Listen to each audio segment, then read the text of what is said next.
دیکھیے زیادہ صلاحیت اور ٹیلنٹ نہ بھی ہو لیکن ول پاور مضبوط ہو، قوت ارادی مضبوط ہو، تو کم صلاحیت والا انسان بھی بڑے بڑے لائق اور ٹیلنٹڈ لوگوں کو پیچھے چھوڑ کر سب سے آگے نکل جاتا ہے اور ترقی اور کامیابی کے آسمانوں میں پرواز کرتا ہے۔ آج میں آپ کو اس ول پاور کی اہمیت اور پھر ول پاور کو بڑھانے اور مضبوط تر بنانے کا اتنا آسان طریقہ بتاؤں گا کہ آپ سن کر حیران ہو جائیں گے، اور اس کے ساتھ ول پاور کو استعمال کرنے کا ایک عملی طریقہ بتاؤں گا جس سے انسان پریکٹیکل لائف میں کامیابی حاصل کر سکتا ہے۔ سب سے پہلے ول پاور کی اہمیت کو سمجھ لیجئے۔ دیکھیے کتنے ٹیلنٹڈ لوگ کوئی پروجیکٹ شروع کرنا چاہتے ہیں، کوئی کاروبار شروع کرنا چاہتے ہیں، بزنس شروع کرنا چاہتے ہیں، لیکن آج کل کرتے کرتے مہینے گزر جاتے ہیں۔ اسی طرح کچھ لوگ وزن کم کرنے کے لیے پختہ ارادہ کرتے ہیں کہ آج کے بعد کوئی جنک فوڈ وغیرہ نہیں کھاؤں گا، لیکن پھر کچھ دنوں کے بعد کھانا شروع کر دیتے ہیں۔ آج میں ایک پختہ ارادہ کرتا ہوں کہ آج کے بعد باقاعدگی کے ساتھ جم جایا کروں گا، لیکن 2-3 دن کے بعد پھر پیٹ نکال کر مست ہو کر بستر پر سو رہے ہوتے ہیں، صبح آنکھ نہیں کھلتی۔ کمزور ول پاور والے لوگ اچھے آئی کیو، بہترین ٹیلنٹ، غیر معمولی صلاحیت، قابلیت اور استعداد کے باوجود انتہائی ناکام زندگی گزار کر دنیا سے چلے جاتے ہیں،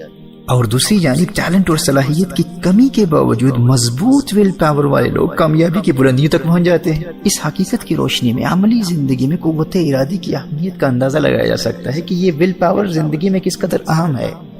دیکھیے اس حوالے سے سائیکالوجسٹ کی دنیا میں انسٹنٹ گریٹیفیکیشن اور ڈیلیڈ گریٹیفیکیشن پر مارش میلو ٹیسٹ ایک عرصے سے بہت اہمیت کا حامل رہا ہے۔ اگرچہ اس تجربے کے نتائج کے حوالے سے ریسنٹ پاسٹ میں کچھ کنفیوژن پیدا کی گئی ہے، لیکن اس ایکسپیریمنٹ کے ذریعے عالمی لیول پر جس قدر ول پاور کی اہمیت کو اجاگر کیا گیا اس کا انکار نہیں کیا جا سکتا۔ وولٹر مشل کی اس یادگار اسٹڈی کو جو 1960 میں کی گئی اور پھر اس کے بعد 1972 میں ریپیٹ کیا گیا اور بعد میں بھی کئی مرتبہ ایکسپیریمنٹس کیے گئے، اس اسٹڈی کو مارش میلو اسٹڈی کہتے ہیں۔ اس ایکسپیریمنٹ میں 4 سال کے بچوں کو ایک کمرے میں بٹھایا گیا اور ان کے سامنے سویٹس رکھی گئی۔ ان سویٹس کو چونکہ مارش میلو کہتے ہیں تو اس پوری ایکسپیریمنٹ کا نام ہی مارش میلو ایکسپیریمنٹ رکھا گیا۔ ان چھوٹے چھوٹے بچوں کو یہ کہا گیا کہ اگر آپ چاہیں تو ایک سویٹ ابھی کھا سکتے ہیں، لیکن اگر آپ نے 15 منٹ تک سویٹ کو نہ کھایا، 15 منٹس تک انتظار کیا اور اپنے آپ کو کنٹرول کر لیا، تو آپ کو 2 مارش میلوز، 2 سویٹس ملیں گے۔ اب یہ بچوں کو وہاں چھوڑ کر چلے گئے اور باہر سے آبزرو کرتے رہے۔ ان بچوں میں سے کچھ بچے ٹیمپٹیشن کو ریزسٹ نہ کر پائے اور فوراً سویٹ کھا لی، اور کچھ بچوں کو اس قدر سیلف کنٹرول حاصل تھا کہ وہ اپنے کام میں مشغول رہے اور ان سویٹس کو ہاتھ تک نہ لگایا، ان کی طرف دیکھا بھی نہ، اور کچھ وہ ہوتے جو سویٹس کو دیکھتے بھی رہے، ڈسکس بھی کرتے رہے اور ٹیمپٹیشن کو فائٹ کرتے رہے۔ اب وہ ریسرچر کمرے میں واپس آتا ہے اور سب بچوں کا ڈیٹا لے لیتا ہے۔ 30 سال گزر جاتے ہیں اور اب وہی بچے جوان ہو چکے ہیں۔ وہ 4 سال کا بچہ اب 34 سال کا ہو چکا ہے۔ اس 30 سالہ پرانے تجربے کی روشنی میں جب ان کی حالیہ زندگی کو دیکھا گیا تو ایک حیرت انگیز اور انتہائی دلچسپ ڈسکوری کی کہ جن بچوں کا سیلف کنٹرول یا ول پاور اس قدر مضبوط تھی کہ انہوں نے سویٹس کو ہاتھ بھی نہیں لگایا بلکہ اس جانب دیکھا ہی نہیں، کیونکہ وہ جانتے تھے 15 منٹ انتظار کرنا ہے، بس 15 منٹس کے لیے صبر کرنا ہے اور اس کے بعد 2 سویٹس ملیں گی۔ یہ وہ بچے تھے جو ایجوکیشن میں، عملی زندگی میں، پریکٹیکل لائف میں سب سے زیادہ کامیاب تھے۔ زندگی کے جس شعبے سے ان کا تعلق تھا وہ کامیاب ترین لوگوں میں سے تھے، اور جن کی قوت ارادی، جن کی ول پاور اس قدر کمزور تھی کہ یہ جانتے ہوئے بھی کہ 15 منٹ کے بعد 2 سویٹس ملیں گی، پھر بھی وہ اپنے آپ پر قابو نہ پا سکے اور فوراً وہ سویٹس کھا لی۔ یہ بچے جب جوان ہوئے تو عملی زندگی میں سب سے زیادہ ناکام بچے یہی تھے۔ یہ عملی زندگی میں سب سے زیادہ ناکام تھے اور فیلیئرز تھے۔ اور وہ بچوں کا تیسرا گروپ جو اکثریت پر مشتمل تھا، جو سٹرگل کرتے رہے اور ٹیمپٹیشن کو فائٹ کرتے رہے، وہ عملی زندگی میں ایوریج قسم کے لوگ تھے۔ اس دور کے سائیکالوجسٹ نے اس سے یہ نتیجہ اخذ کیا کہ جس کا سیلف کنٹرول اور ول پاور جتنی زیادہ ہوگی، وہ آئی کیو اور ٹیلنٹ یا صلاحیت کے اعتبار سے کم بھی ہو، پریکٹیکل لائف میں، عملی زندگی میں سب سے زیادہ کامیاب شخص وہی ہوتا ہے جس کی ول پاور مضبوط ہو۔ زندگی میں ترقی اور کامیابی کے لیے ول پاور سب سے اہم ہے۔ اب کچھ لوگ پریشان ہو رہے ہوں گے، بھائی ہماری ول پاور تو بہت کمزور ہے، اس کا مطلب ہے کہ ہم کوئی بڑی غیر معمولی کامیابی حاصل نہیں کر سکتے۔ تو آپ کے لیے خوشخبری یہ ہے کہ یہ ول پاور بڑی آسانی سے ڈیولپ کی جا سکتی ہے، اسے مضبوط سے مضبوط تر بنایا جا سکتا ہے۔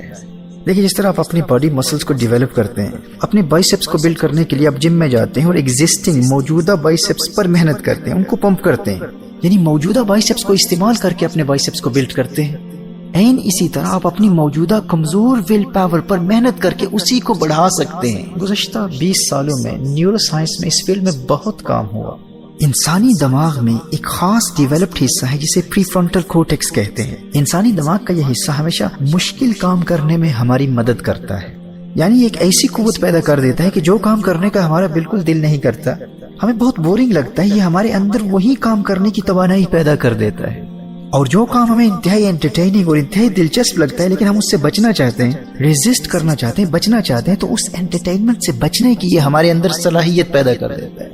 شدید خواہش اور ٹیمپٹیشن کے باوجود کسی کام سے رکنے اور خواہش نہ ہونے کے باوجود کسی کام کے کر گزرنے کی قوت و توانائی پیدا کر دیتا ہے۔ اسی انٹرنل فورس کو، اسی باطنی قوت و توانائی کو قوت ارادی کہتے ہیں، ول پاور کہتے ہیں۔ انسان کے دماغ کے اس حصے پری فرنٹل کورٹیکس کو ٹرین اور بلڈ کرنے کا جو انتہائی آسان اور دلچسپ طریقہ آج میں آپ کو بتاؤں گا، ماہرین سائیکالوجسٹ کی ڈسکوری کی روشنی میں اس مسل کو آپ جتنا ٹرین کریں گے آپ کی ول پاور اتنی ہی مضبوط ہوتی چلی جائے گی۔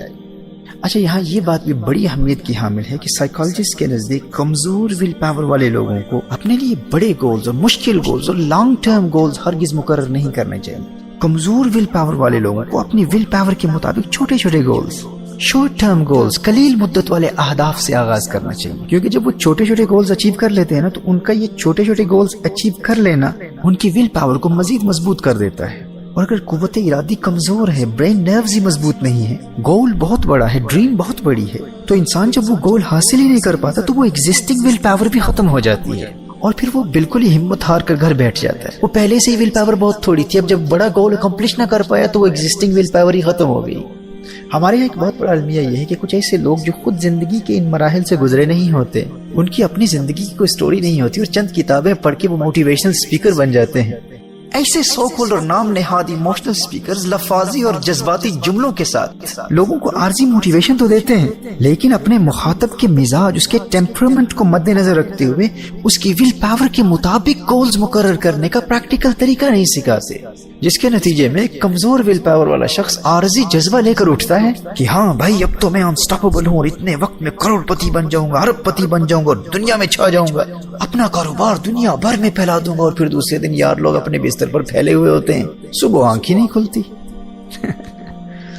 دیکھیے یہ ایسے ہی ہے کہ دو دوست باڈی بلڈنگ کے لیے کسی موٹیویشنل اسپیکر سے موٹیویشن حاصل کرتے ہیں کہ 1 سال میں ہم اپنا جسم انتہائی طاقتور اور خوبصورت بنا لیں گے۔ یہ ان دونوں دوستوں کا ہدف ہے، ان دونوں دوستوں کا گول ہے۔ اب ایک دوست انتہائی تکڑا اور صحت مند انسان ہے اور دوسرا انتہائی کمزور ہے۔ اب وہ صحت مند دوست بڑی آسانی سے 150، 150، 160 kg اٹھا لیتا ہے اور یہ کمزور دوست بھی اسی موٹیویشنل اسپیکر سے موٹیویشن حاصل کر کے اپنے اس صحت مند دوست کا مقابلہ کرتا ہے، اپنی صحت نہیں دیکھتا اور اپنے دوست کی طرح ہی گول مقرر کر کے یہ بھی 150 سے آغاز کرتا ہے اور جم میں جا کر پہلے ہی دن اس کا بیک ٹوٹ جاتا ہے، اس کی کمر ٹوٹ جاتی ہے۔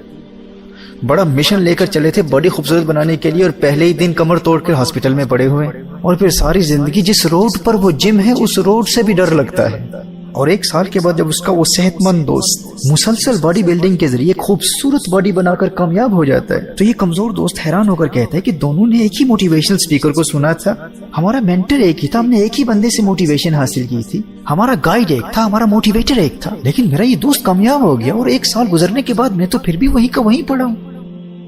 تو میرے دوست تیری ناکامی کی وجہ یہ ہے کہ تو نے اپنی جسمانی انرجی کے مطابق اپنا گول مقرر نہیں کیا۔ اگر تو اپنے جسم کے مطابق 50-60 kg سے آغاز کرتا یا بائسپس بنانے کے لیے 5 kg سے آغاز کرتا، 10 kg تک پہنچتا، پھر رفتہ رفتہ بڑھتا، تو نے آغاز ہی 50 سے کر لیا۔ اگر تو اپنے جسمانی قوت کو مد نظر رکھتے ہوئے اپنے اہداف، اپنے گولز کو مقرر کرتا تو نہ ہی تیری کمر ٹوٹتی، نہ ہی تو ہاسپٹل میں پڑا ہوتا، بلکہ 1 سال کے بعد تیری باڈی بھی تیرے دوست کی باڈی کی طرح شیپ میں ہوتی اور تیرا جسم بھی اس کی طرح انتہائی خوبصورت ہوتا، اور پھر اس کے بعد تو اس مقام پر پہنچ جاتا کہ اب اگر تو چاہے تو بائسپس کے لیے 50 kg بھی اٹھا سکتا تھا اور اپنی کامیابی کا سفر اپنے دوست کے ساتھ جاری رکھتا۔ تیری خطا یہ تھی کہ تو نے شروع میں ہی اپنی طاقت، اپنی انرجی کے مطابق اپنے گولز مقرر نہیں کیے۔ میرے دوستو عین اسی طرح کمزور ول پاور والے نادان دوست بہت بڑے بڑے گولز مقرر کر لیتے ہیں اور مقابلہ ان کے ساتھ کرتے ہیں جن کی ول پاور پیدائشی طور پر نیچرلی بہت مضبوط ہوتی ہے، لیکن یہ کمزور ول پاور والے، کمزور قوت ارادی والے جب اپنی قوت سے بڑھ کر بہت بڑے گولز مقرر کر کے ناکام ہوتے ہیں تو یہ ناکامی ان کی ایگزسٹنگ موجودہ ول پاور جو کمزور تھی اس کو بھی ختم کر دیتی ہے۔ غور کیجئے گا، یہ بڑی اہم بات ہے، یہ نقطہ بہت توجہ کے لائق ہے، اس نقطے پر بار بار غور کیجئے گا، بار بار سنیے گا۔ ایسے لوگ چند دنوں میں ہمت ہار کر بیٹھ جاتے ہیں اور پھر کہتے ہیں یار فلاں کیسے کامیاب ہو جاتا ہے، میرے دوست وہ اس لیے کامیاب ہوتا ہے کیونکہ اس کی ول پاور زیادہ تھی. موٹیویشن حاصل کرنے کے بعد تجھے چاہیے تھا کہ تو سب سے پہلے اپنی ول پاور کے مطابق چھوٹے چھوٹے اور انتہائی آسان اور شارٹ ٹرم گولز مقرر کرتا, اور جب تو یہ چھوٹے چھوٹے گولز اچیو کرتا جاتا تو ان کو اچیو کرنا ہی تیرے پری فرنٹل کورٹیکس کو سملٹینیسلی بلڈ کرتا رہتا, اور 1 سال کے بعد تیری ول پاور, تیری قوت ارادی تیرے دوست کی ول پاور کی طرح بلڈ ہو چکی ہوتی. اور اس سال کے دوران وہ جو تو نے چھوٹے چھوٹے گولز اچیو کیے ہیں نا, ان کے ذریعے بھی تو ساتھ ساتھ بہت ساری کامیابیاں بھی حاصل کر چکا ہوتا. اور اس سال کے دوران جب اپنی چھوٹی چھوٹی کامیابیوں کو تو بار بار دیکھتا رہتا تو وہ بھی تیری حوصلہ افزائی کا باعث بنتی. تجھے قلبی اطمینان و مسرت اور خوشی حاصل ہوتی, تیری ہمت اور بڑھتی چلی جاتی. تو سب سے بڑی پرابلم یہ ہے کہ کسی بھی موٹیویشنل اسپیکر کو سن کر ہمارے اندر جذبہ تو بیدار ہوتا ہے, لیکن ہمیں یہ بہت کم بتایا جاتا ہے کہ سب سے پہلے ہم نے اپنی ول پاور کا وزن کرنا ہے. اپنی ول پاور کو میجر کرنے کے بعد اپنی ول پاور اپنی قوت ارادی کے مطابق اپنے اہداف اور اپنے گولز مقرر کرنے, اور پھر بڑھتے چلے جانا ہے. پھر تم انسٹاپیبل ہو, پھر اسکائی از دی لمٹ, پھر کہو کہ ستاروں سے آگے جہاں اور بھی. اس کا مطلب یہ ہے, انسٹاپیبل ہونے کا مطلب یہ ہوتا ہے. اب جب آپ اس بہت بڑی بیماری اور اس خطا اور اس کے ازالے اور علاج کے طریقے کو سمجھ چکے, تو آئیے اب میں آپ کو اس ایگزسٹنگ مینٹل مسل کے ذریعے اس پری فرنٹل کورٹیکس کو مزید بلڈ کرنے کا اور اپنی ول پاور کو مزید مضبوط کرنے کا ایک انتہائی آسان طریقہ بتاتا ہوں, جس کے ذریعے آپ ایک انتہائی مضبوط ول پاور کے ساتھ دنیا بھر کی کامیابیاں حاصل کر سکتے ہیں. اور مزیدار بات یہ ہے کہ یہ طریقہ اتنا آسان ہے کہ انتہائی کمزور ول پاور والا, بالکل لیزی, سست اور لتھارجک انسان بھی بڑی آسانی سے اس پر عمل کر کے کامیاب ہو سکتا ہے. آئیے اب آپ کو یہ دلچسپ طریقہ بتاتا ہوں.